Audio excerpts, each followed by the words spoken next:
Hi, folks. Dick Tockert here with the Historical Fencing Guild. Before we get into the program, I do have to pay some bills, so to speak. So the first group I would love to thank are the good folks over at the Independent Creator Directory. That's IndieCD.org. Your one-stop shop for the best and the brightest authors, artists, musicians, and other creators. There we go, and there's their link. If you're looking to shop small for this holiday or after this holiday, you want to talk to the authors, many of which you'll see in this chat or the chat on my other channel, consider IndieCD today. And their cup with code podcast1, you can get half off your one-time lifetime fee.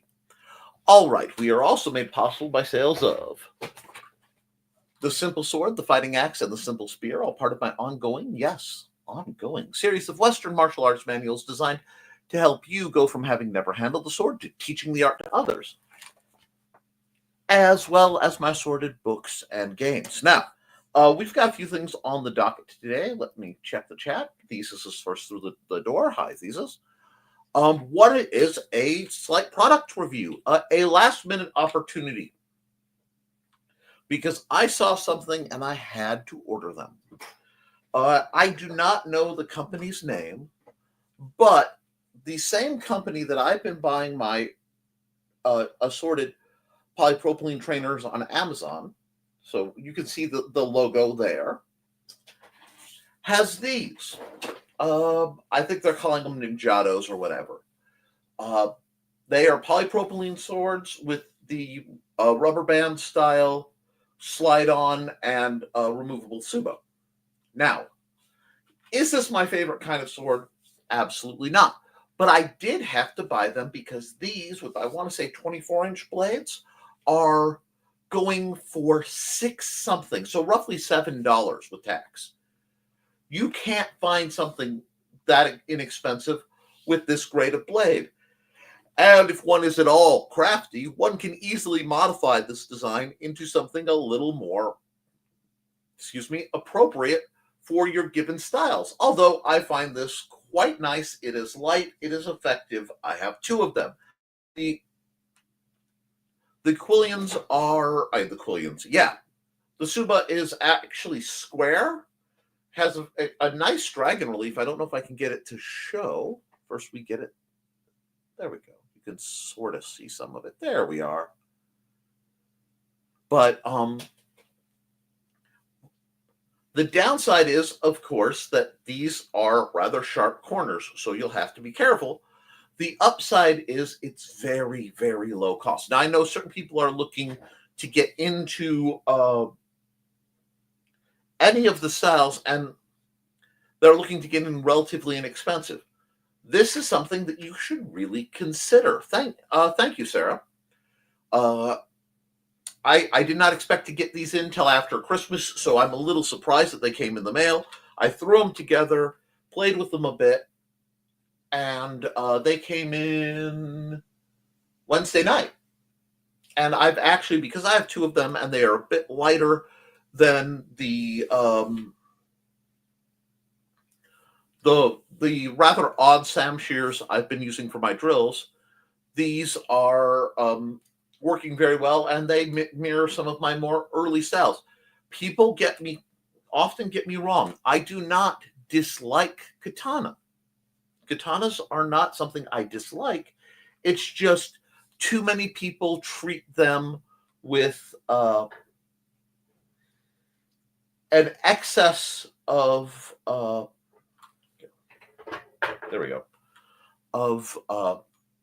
reverence. You're not going to cut a tank in half with a katana. I'm sorry. All the folding and stuff that is done, the ritual techniques to make a katana work, were essentially developed because the iron was such garbage metal that they had to really refine it. It's not popular to discuss, but it is something that's really, it's the simple truth, and we need to keep that in mind. I have a couple caveats. I do expect to be interrupted at some point during this broadcast because my wife will be coming home, which means there will be noise and things. I apologize ahead of time. I also, if you didn't catch the morning show, my son Alexander is quite sick. It's just a seasonal flu thing. I suspect I am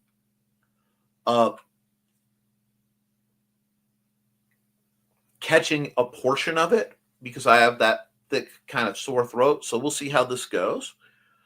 But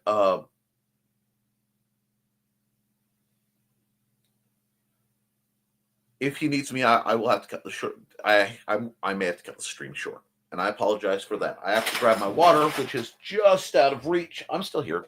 Okay, but I wanted to mention these swords because I know a lot of people. Yes, well, Sarah, it happens. You know, creatures of the night and all, but a lot of people tend to.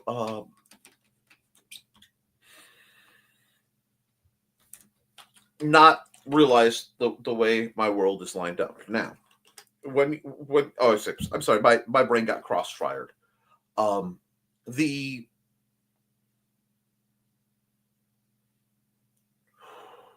when you're getting started, what we do, you have evolutions of what you can afford. Now,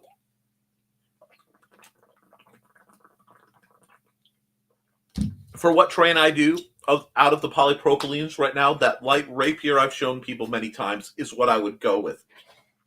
But if you're looking to get started, especially as a group, most trainers come in around the $50 to $25 line, very often 60. That means you could get between, let's see, about 5 to 6 of these for the price of one of those. If you're going $60, you could get roughly 10 of these, which means very easily, very inexpensive.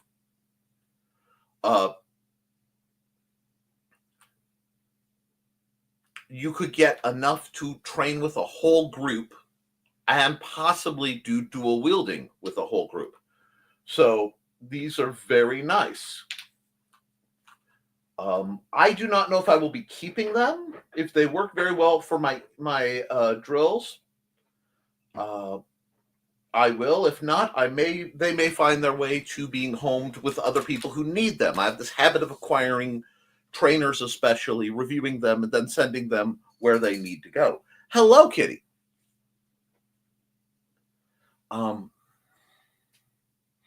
And yes, it would take a massive alignment of the stars for a Thesis, Foxy. Let's throw Kitty in the mix while we're here to all meet up at the same place. But we can hope. Now, if someone ends up in a position where they want to learn the sword, especially for self-defense, please reach out to me. I will be happy to facilitate that. Now, Thesis said something about the Subas flying off.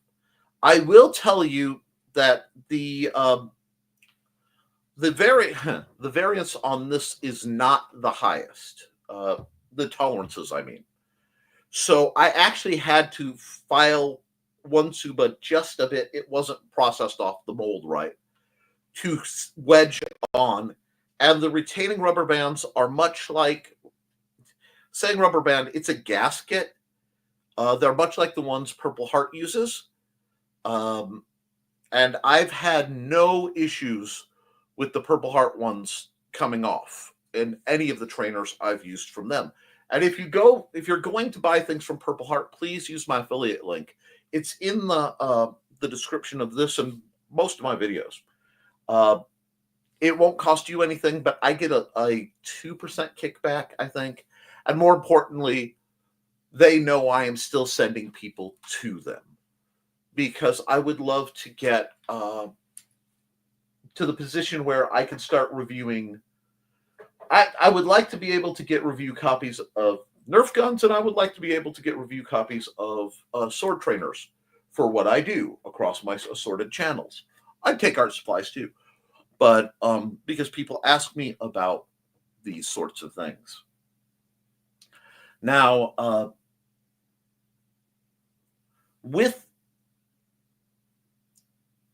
there were a couple things that came up today that derailed what I had planned for today, and I want to talk about them.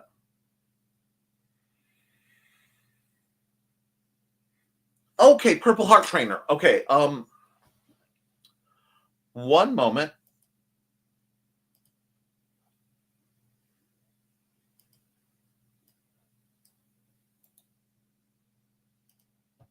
I think I figured out how to do this part. There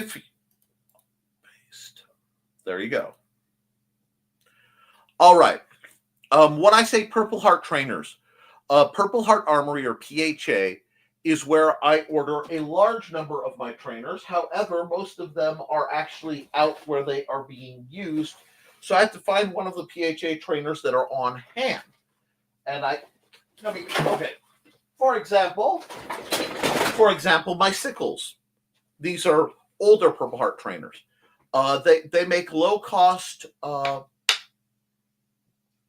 HDPE trainers that work. You can outfit a great number of people, and you can learn different techniques. Yep, on the same page. But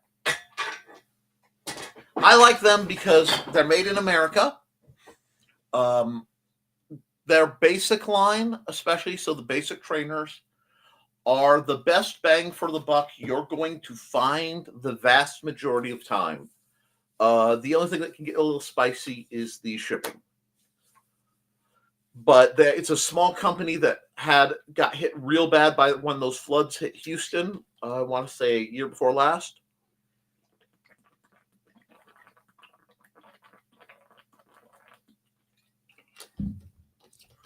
And they need support. And I believe in supporting people by. Oh no, I get it. But by supporting small businesses, I put my money where my mouth is when I can. When I can't, I find the cheapest way I can, and I'll let you guys know. That's how I end up reviewing things like this, Sarah. So, I actually need to know what kind of swords, especially Sarah, since you'll be relocating at some point, you are most interested in technique-wise and personally, because there may be arrangements to be made. You have a pair of Deerhorn knife trainers who got Foxy a couple of years from PHA. They did not working out for Herb, but they're great trainers. For sure. Absolutely. And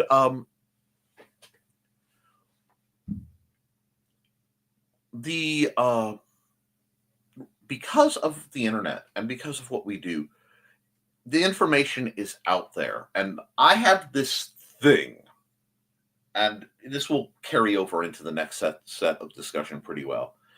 I dislike the mix of how readily people will go around claiming expertise and then not necessarily saying anything because there's no accountability, because they're hiding behind some fake name on some old alt account.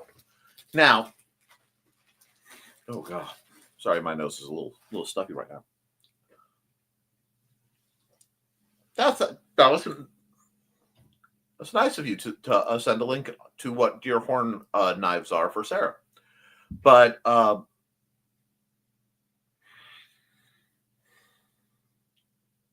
people will just butt in with, not having a background enough and not having a proper mentality, and they will keep their knowledge behind a mix of excessively complex terminology, excessively expensive access, so paywalls, and gatekeeping by gender, race, religion, ethnicity, ability, physical capability.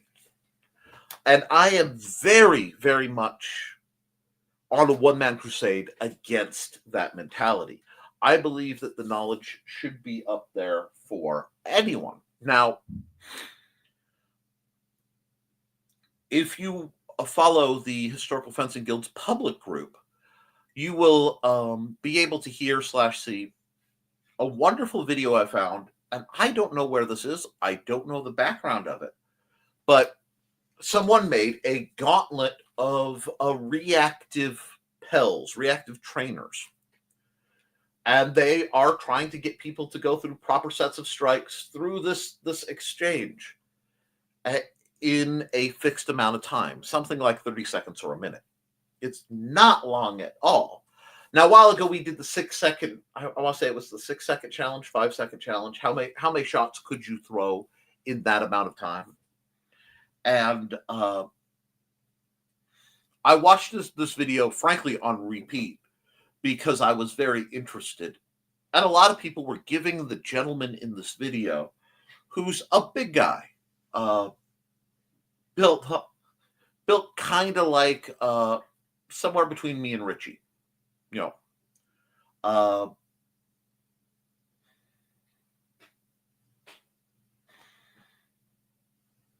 It was 6 seconds because that's how many seconds are in a round of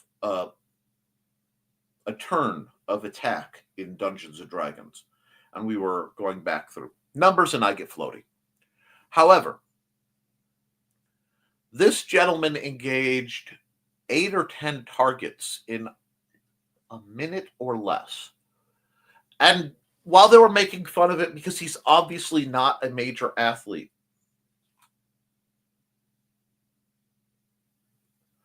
oh, the video didn't show up right.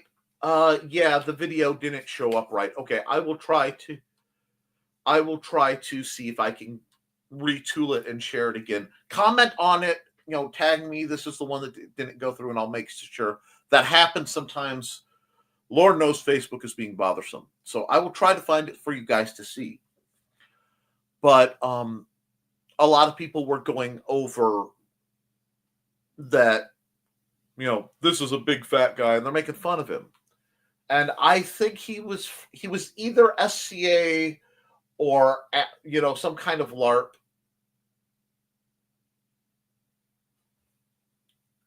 Anyway, and yeah, these things he saw it on Instagram. It was a gauntlet of these trainers. And I am really interested in trying to set up, I want to see if Mandy would be interested in a Pel like this, because I will be making, apparently this spring, because of heat, making Mandy at least a basic 4x4 rope Pel for the backyard, and some other things to upgrade her training. I'm not sure if the list field will remain how it is now, or if it will be completely revamped, because the agricultural fabric we worked so hard, and mulch we worked so hard to get down,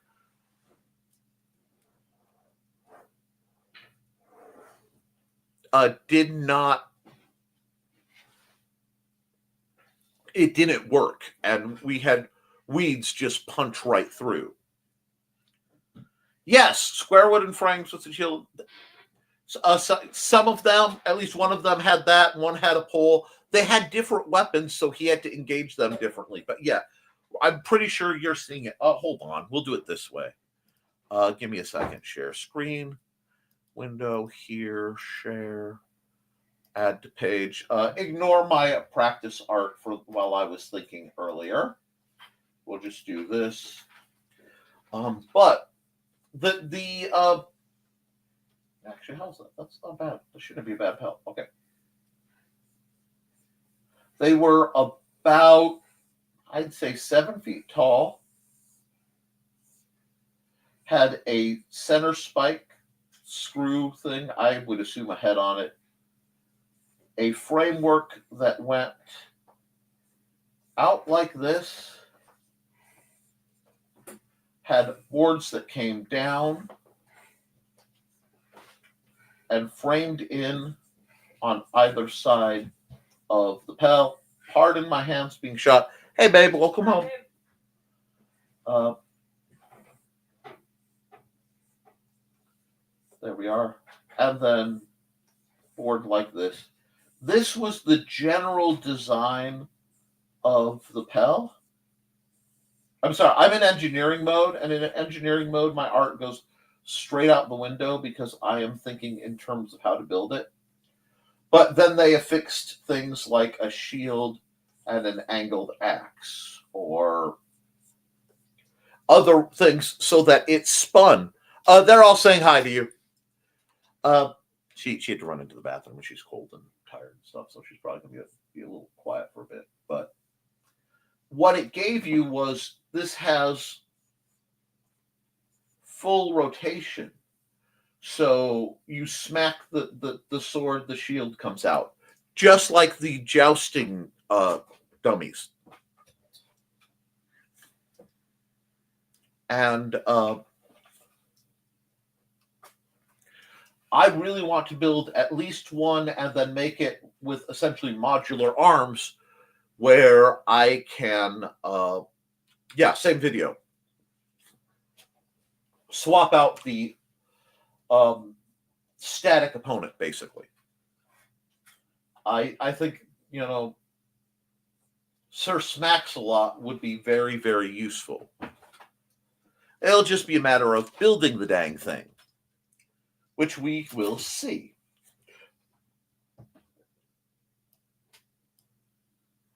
Actually, yes. Save reactive hell. Sorry. I might as well. I was planning to draw this up, and I'll use this as a quick reference. See if you can find the source. Yes. The thing is, we don't need that. That's just, again, me doing some artwork. We're going to change the facilities. I have to make sure, as I am working on the adaptation, that I have things that are at adjustable heights. Again, for the folks who may have missed this, because I do have some people who come in and watch these videos later. Wednesday, I start my physical therapy. After a period of time in my physical therapy, I will have earned the right from my insurance to actually get MRIs or CAT scans or whatever that the doctors want to do of my spine and neck to see how bad the damage is and if it's going to require surgery or whatever. Despite being 100 pounds down from my highest since I started this whole journey, I still have. I would like to get down to 2. I would like to lose essentially another 100 pounds, but that's probably not likely. So somewhere between 250 would be nice. I'm kind of a stout fella. We'll just have to see. But it's something to work towards. And if that gives me more back, cool. If I am losing more, I need to be adapted for it because that's what we do here. And when I see resources that can be used to help folks get better, I want to applaud it. Now, getting back to that video, one thing that is not discussed enough in martial arts, I have found, is athleticism as a core root, especially in Eastern martial arts. When people go down and they do karate at the dojo down the street or whatever, or Western martial arts, the SCA types of stuff. A lot of them do not focus on athleticism. Now, me talking about athleticism may sound counter to my fixation on accessibility. And I want to assure you, whenever I speak of athleticism, it is not with any judgment. It is not with any arrogance. Trust me. I've had to fight to be able to walk. So, there have been days for me where I remember when walking down to the mailbox and coming back was a major athletic feat for me at my situation. Uh,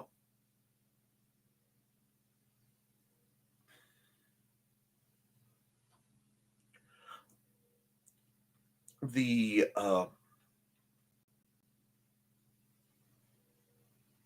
Sorry, I read Sarah's comment, and my brain is spinning to answer it, and I need to stay on this for a bit. Thing is, I don't want you to waste your spoons. And I understand fully the full arc of being limited and being compressed by physical conditions that are not your fault. I recently went through a pretty life-changing effect when they did some tests on me when they found out my cholesterol was so high years ago now, and I had no vitamin D in my system functionally. And that was out back when I was outside during the daytime a lot, eating healthy, etc. Something is wrong with my body. And whatever went wrong went worse. And I stopped being able to unzip fat back into blood sugar. And what happened to me was the doctors put me on a very strict diet. And being the person I am, I followed it. And Mandy freaked out, justifiably, because I was nearly fainting from low blood sugars and testing, low blood sugars, eating a 1,200 calorie diet or less because I'd missed things, and gaining weight. That means there's something mechanically broken to do that. So, yes, I got on that Manjaro shot. I take it. Every week I stab myself in the leg or the belly, depending on the rotation, and and it took enough to give me a jump start that I could start moving. So there is something else going on. I'm not sure what it is. A lot of us are in the same boat. I think it may be a strange comorbidity to the hypermobility, ADD, things like that. But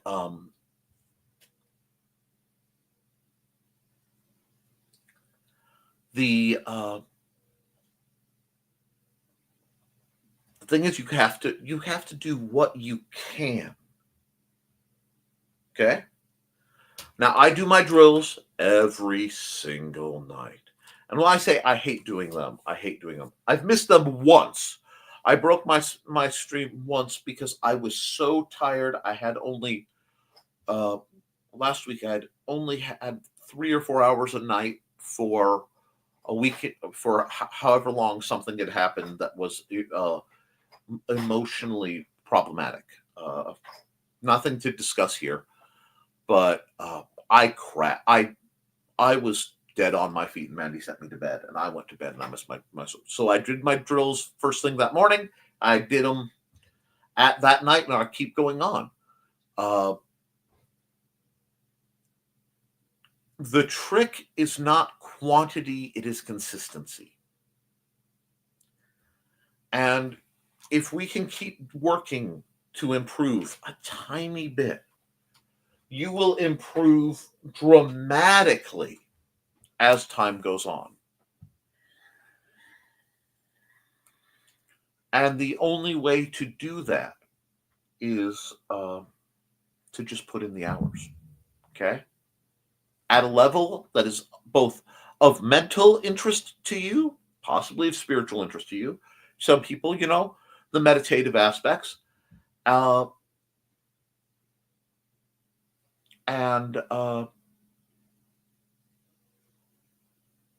physical. It has to be something you want to invest that time and energy in regularly. But if you do it every day, you will feel results. You will see some results. Now, body dysmorphia is a real thing. Sarah was been very open about it.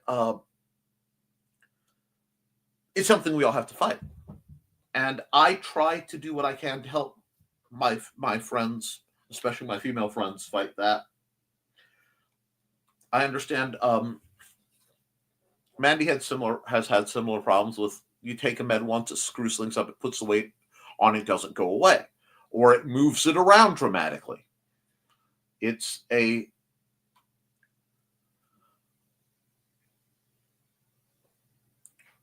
is a genuine challenge, and it gets harder the older we get. I'm not going to lie to you. So I'm going to say, on the subject of weight, and I want to be clear, I am not a doctor, I'm not a professional, I am a guy who just has some experiences. Please speak with your medical care professionals and stuff. And if they disagree with me, side with them. I say for the purpose of legality. But don't start out worrying about the numbers, because numbers are a horrible. Yep, right here, right there. That's, yeah.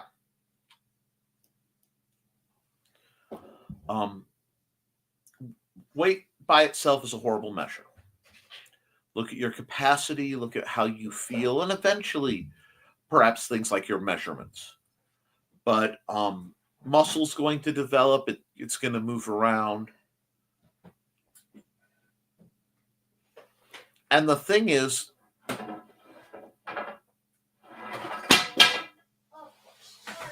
you okay? Yeah, I just knocked down your walking stick.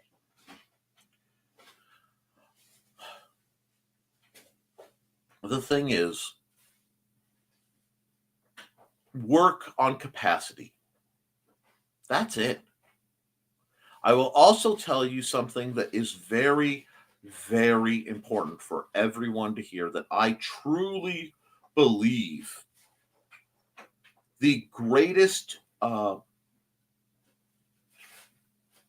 issue, the greatest threat, the greatest damage we have going to us is stress. If you looked at my body type, if I stood up, especially before I lost the weight, I have what's called cortisol belly. You know, the beer belly thing that people, cause the weight that gains right in the middle. Belly. It's literally tied to the hormones for stress.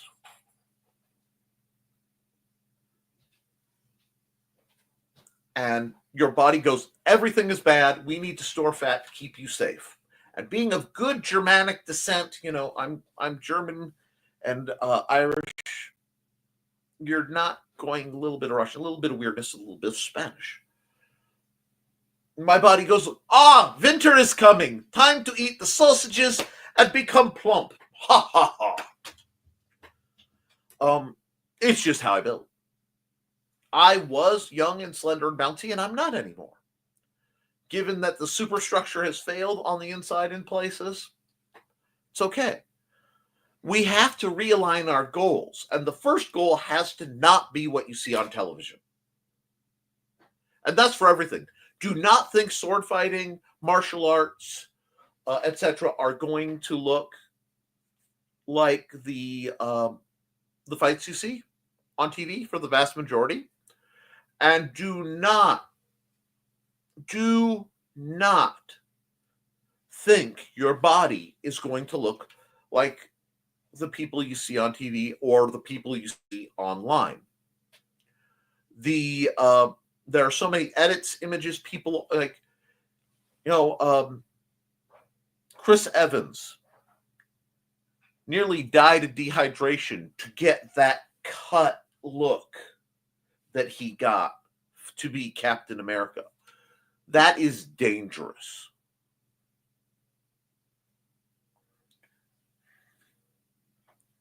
And you can't be focused on that. If you're focused on that, you're focusing on something negative about something that you feel is negative about yourself, so it will stress you out. If the stress causes weight retention, you can't get out of that cycle.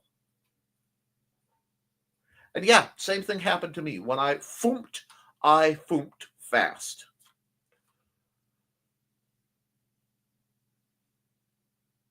This is part of why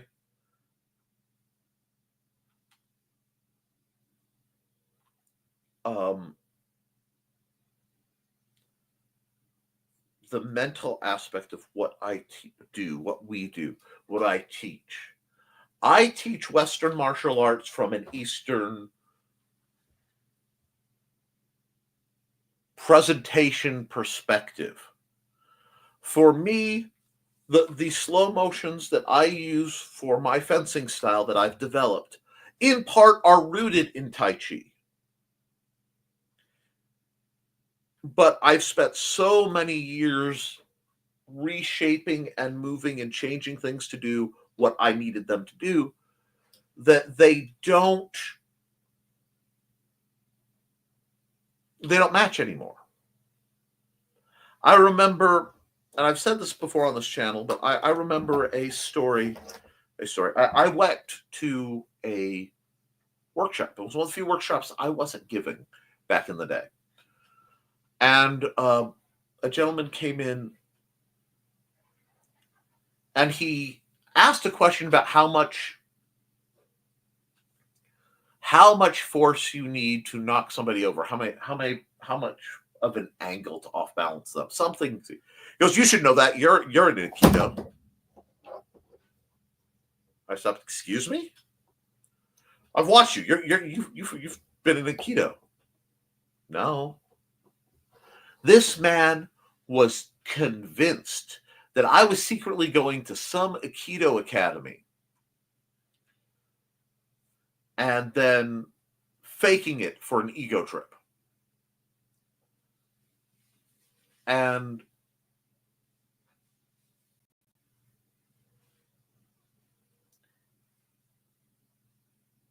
he just couldn't let it go.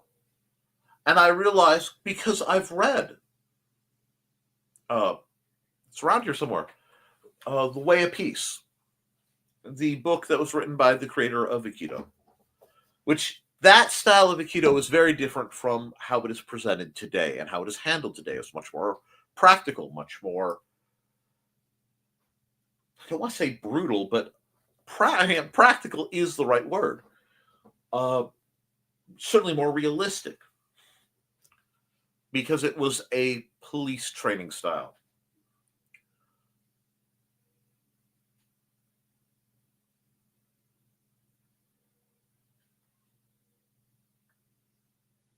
It changed me, but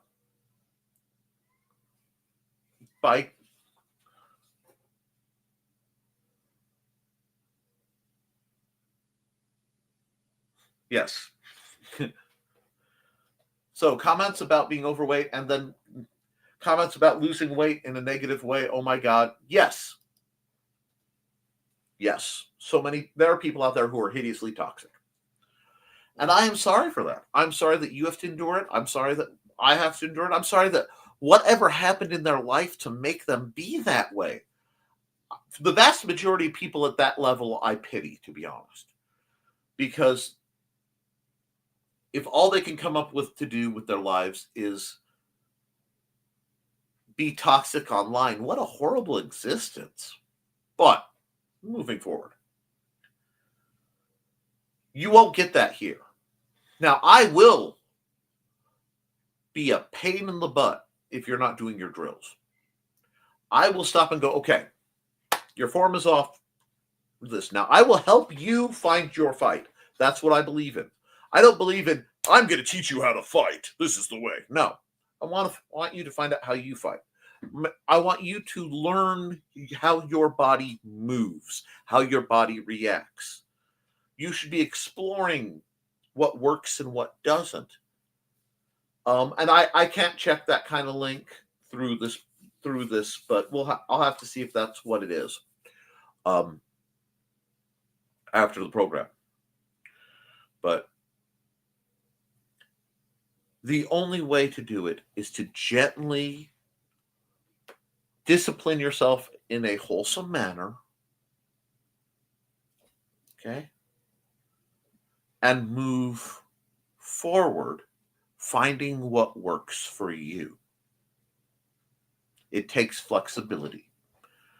And for me, the simpler and more bulletproof the basics are, the more variety I can build upon them. And it's funny because if we can't find that video, I actually responded to it because the guy goes through the whole thing. He only crosses his legs at the end of it when he has to take a sharp right turn, and he's having a little bit of momentum issue because of the timer, because he stopped being focused on getting through this sort of gauntlet to just getting on to the thing.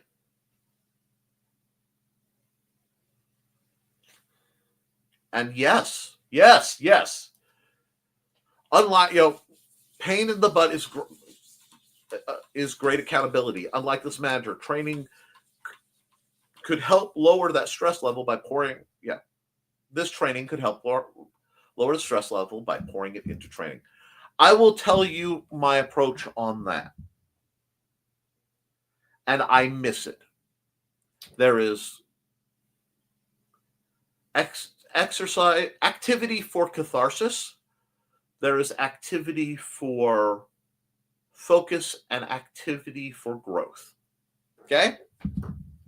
And this is me. I'm kind of freely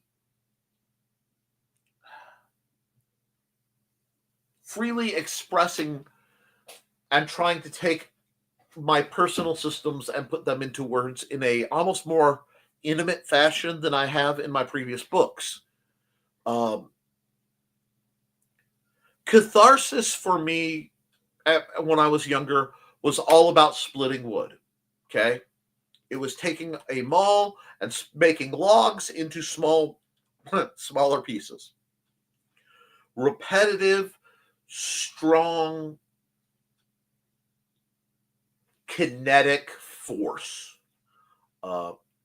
Taking power and applying it. Actions of mental growth and control are anything that require accuracy. This is your any form of marksmanship.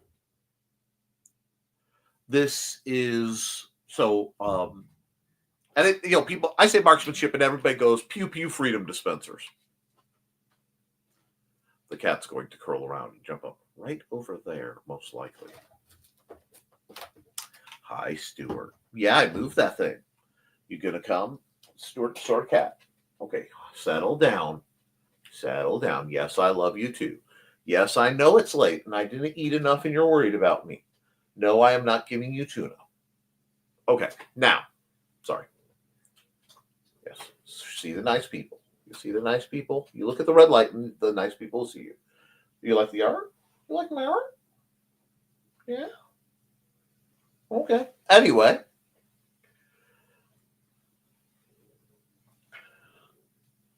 Then you have training for growth. Training for growth is you're going through your drills. But when you do your drills, it's not enough for you simply to walk through the motions. Okay, I will answer your question in just a moment.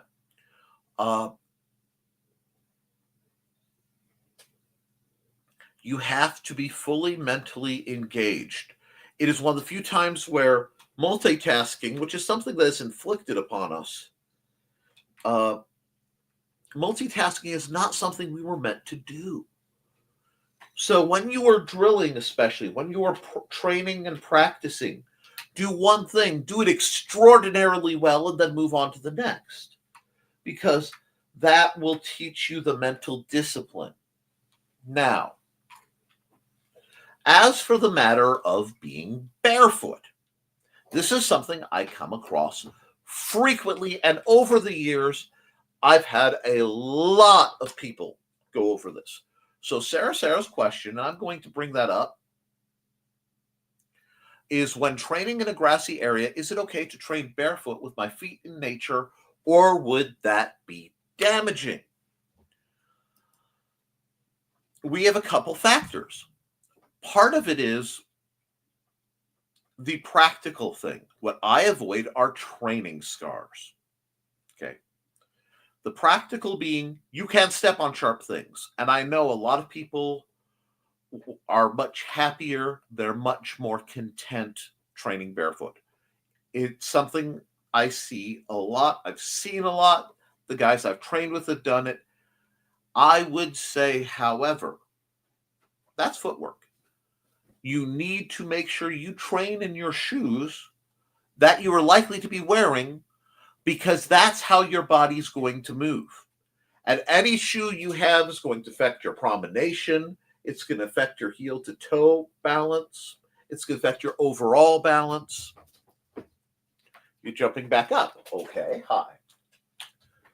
So I would, firstly, for your sake and for muscle memory, at least spend the majority of your time training in shoes.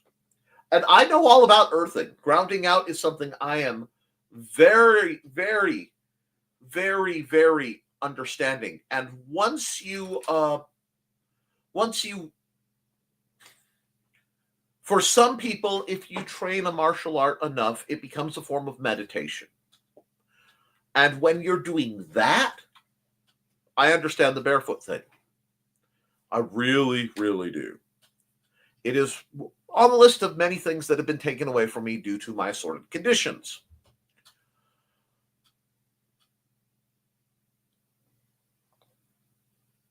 And yes, it can. But for practicality, you want to be used to the way the shoe makes your foot move, the way your shoe makes your you know what? I know how to explain it. And Sarah, you'll get this. You're dancing at home and having a blast, right? I don't know what you got blaring. Maybe some Type O, maybe something a little heavier, a little mud vein. I'm not sure. Gall, Diamond King, whatever. King Diamond, sorry. Whatever harder stuff you're rocking out, or maybe you're on an Evanescence Nightwish trip, whatever. You're dancing and it's fluid, and you're getting your goth on. You go out to the club, but you go out to the club in your fancy Demona boots, and suddenly you don't move the same at all, because those thick platforms don't let you have the foot flex rolls. And like best like you said, shoes I will be wearing, the situation I will be using the discipline for. Exactly. If you are going to be doing ballroom in high heels, you better be wearing those high heels at the practice, at the rehearsals, and not any high heels, the same ones, same height, same sole grippiness, same everything. Boots, sneakers, whatever. You want consistency. Combat boot style. Rock on.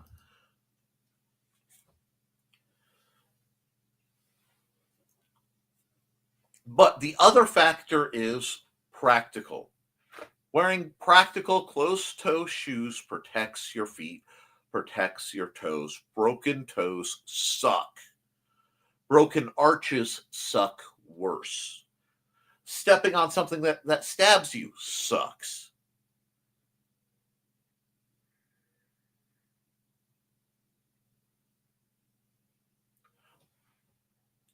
You're an artist, Foxy. Ink will appear anywhere. It's like marinara sauce. I can eat perfectly civil, and they don't know how it happens. I'll get marinara sauce somewhere. It happens.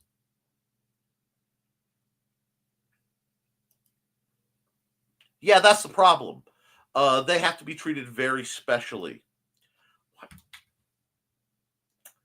Oh God, I can't remember her name, but there was a lady I followed who gave the care and loving for Demonia's boots. Now, why am I talking about goth fashion boots in a historical fencing show? One, not that kind of goth, but there's a pun there. Two, I know people who've had the same problem with their Renaissance boots. They, a smooth sole Renaissance boot will move radically different. So you have to always train with what you're going to wear. Train with what you're going to use.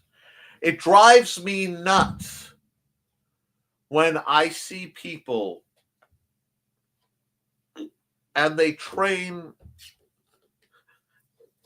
go down to the range with one firearm and they carry another, and they train with their range gun, but they never train with the one that they carry on their hip every day.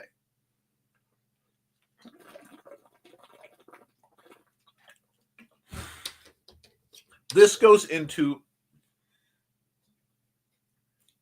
awesome. I'm glad you get it. This goes into something I am passionate about. I study defense, and I want to put that in here.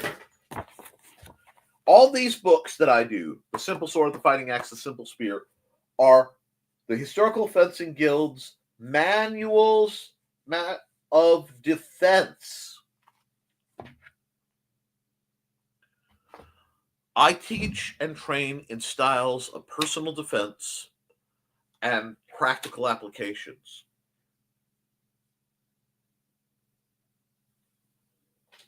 A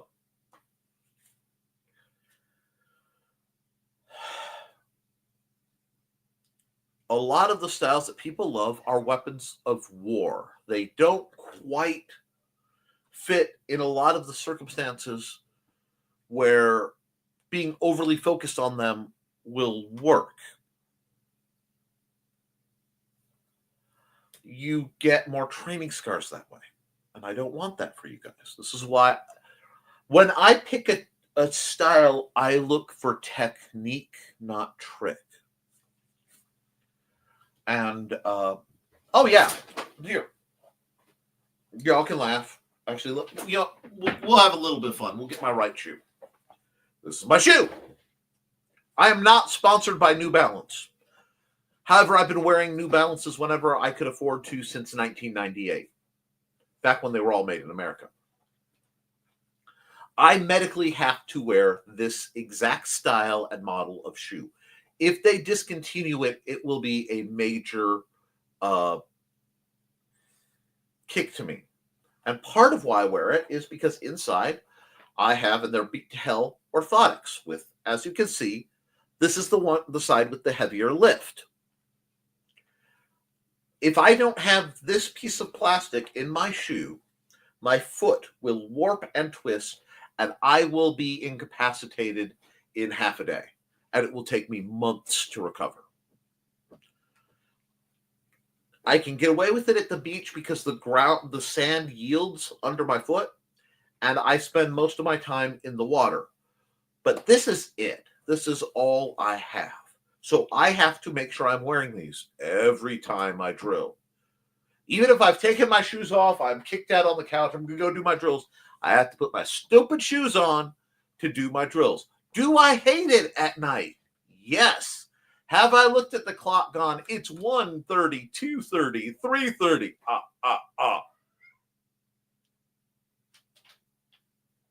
And found, hi, Stuart, that I have to put my shoes back on and drill. Yeah. But drill in what you're going to wear. Train what you're going to carry. It sounds monstrously simple. It sounds incredibly, and I'm glad the link worked for you.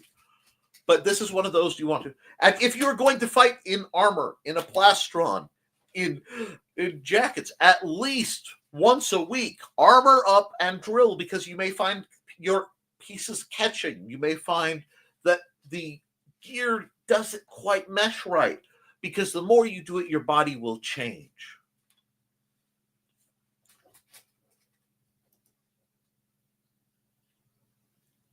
Exactly. That's one of the hardest lessons. Sarah says, yeah, overdoing it plus not the right footwear sounds counterproductive if it's going to cause me to not be able to do drills or anything until healed. Precisely, Sarah. Precisely.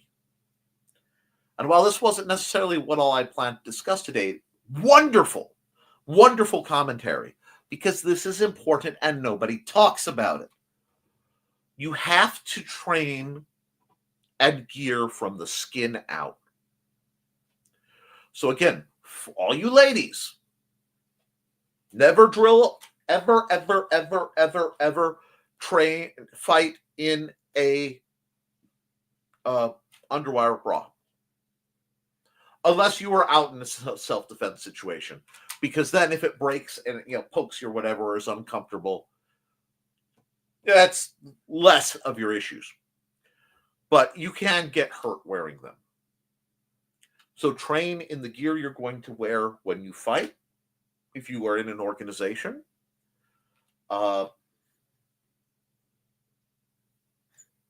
Sometimes there are days where I feel like I'm doing swordsmanship for the solitary practitioner. And that is a bit of a joke to a book on a different topic for solitary practitioners that I read a long, long time ago. But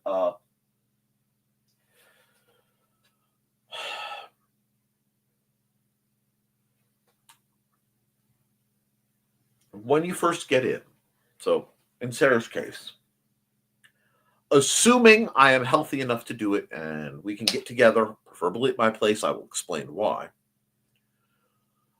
It's better facilities. If you don't know, that is very sensible, Foxy, to be honest.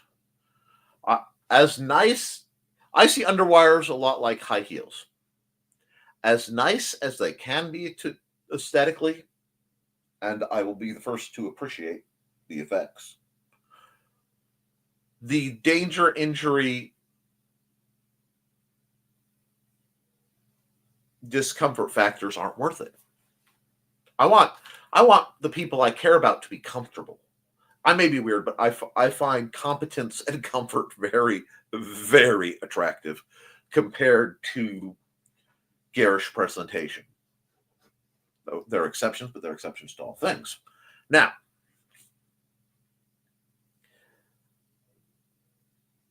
in your case, that means you have to drill from, if you're from the quarter, your fourth, you're going to have to work around your boobs. Been there, been stabbed, yeah.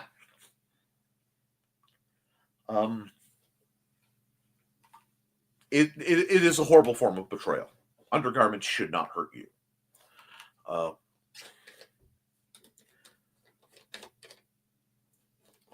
But had this shot from a freaking bra.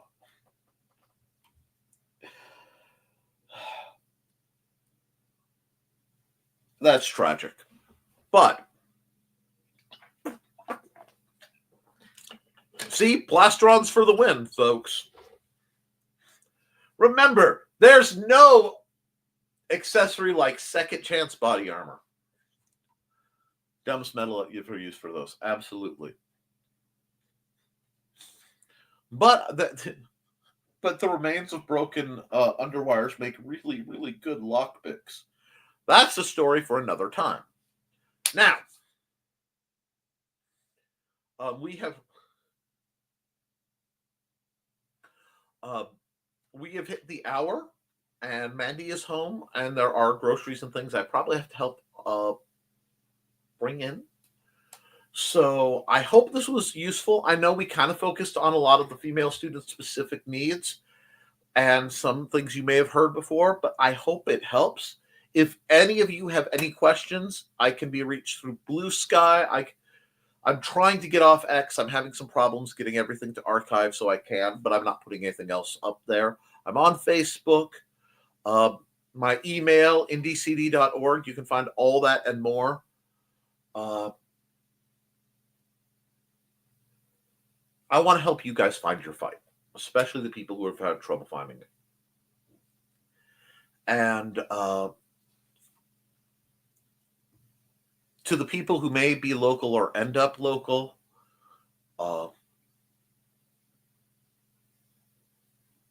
we're going to make arrangements in the spring to have practices. It just has to happen.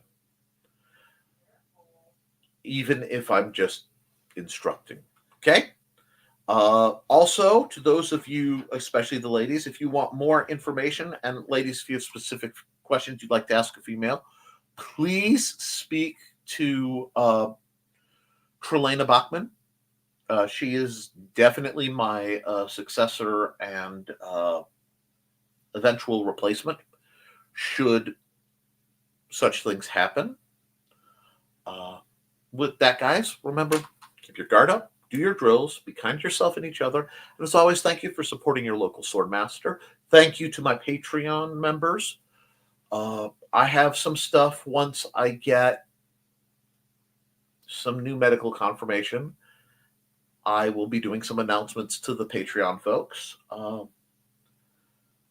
I know I've been very quiet over there. I've been very quiet on a few of my programs that require special attention.